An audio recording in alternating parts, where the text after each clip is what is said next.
So we're going to be making our Caerphilly and Cider Welsh Rarebit, which people say is cheese on toast, but I can tell you for a fact that is so much more than that. It's pretty simple and it's absolutely delicious.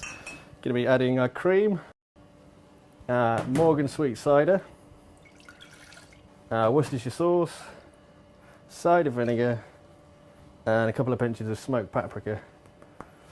And then we're going to cook this down on a medium heat until it reduces back down to the same consistency of double cream, and that really intensifies the flavour.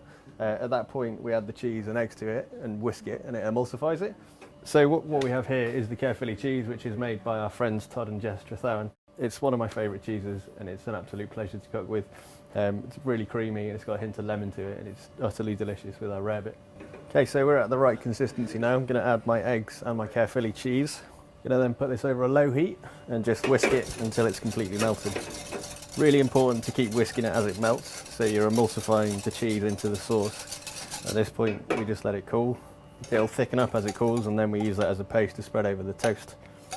So this is for our pickled carrots. What we do is we have a set amount of salt for the weight of carrots. So we're just going to cover those carrots in salt, toss them through, and once they're evenly coated, just going to pop them in a sieve over a bowl, and that's going to catch the moisture as the salt draws it out. We use our pickled carrots for such a variety of things. They are something that's featured throughout the book a lot.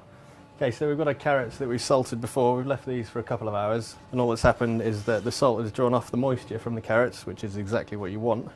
We're then going to put these carrots into a Tupperware container, and on the stove we've got our cider vinegar, which is 6% acidity. We've got a few star anise and salt in there. We're going to bring that to a gentle simmer, and the heat from the cider vinegar is going to infuse the flavours from the star anise, which is exactly what we want. So that's come to a simmer now. Going to knock it off the heat, and we're just going to let it cool for a few minutes. So we've allowed our cider vinegar to cool to about room temperature. We're just going to pour these over the carrots, making sure all the carrots are submerged, and then just pop it in the fridge overnight. Okay, so we've got our overnight whites that we've sliced fairly thickly. We then brush both sides with butter, and we put them in the oven at 200 degrees C for 4 minutes on one side, flip them again, 4 minutes again. And then when they come out, they are golden brown on both sides, which is perfect.